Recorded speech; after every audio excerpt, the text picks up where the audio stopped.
La richesse culturelle du territoire, plus visible désormais pour les 7 millions d'automobilistes qui empruntent chaque année l'A31. L'actualité en bref, c'est d'abord la présentation ce lundi au Conseil départemental des Vosges de 9 nouveaux panneaux.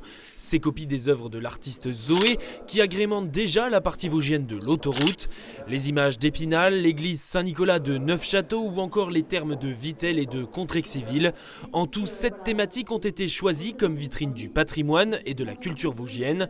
Seul bémol, à 130 km/h, on estime en moyenne que l'on dispose de 3 secondes pour en prendre connaissance. Une initiative que l'on doit à APRR, les autoroutes Paris-Rhin-Rhône, pour développer le tourisme et l'économie des territoires traversés, le département apportant 190 000 € au projet.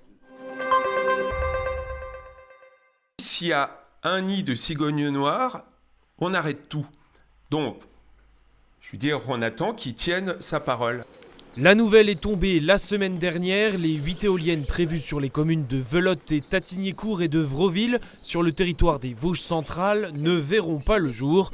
L'engagement d'abandon du projet pris par la société Neoen, le producteur d'énergie, auprès des membres de l'association citoyenne de la Plaine des Vosges quant à la découverte d'un nid de cigogne noire et de Milan Royaux à proximité du mât de mesure des vents a été respecté. Des découvertes qui avaient conduit la cour d'appel de Versailles en décembre dernier, puis la préfecture des Vosges, à émettre des avis défavorables sur le projet. Un coup d'arrêt pour Solenval qui ne signifie pas pour autant l'abandon de l'implantation des énergies renouvelables sur cette partie du territoire.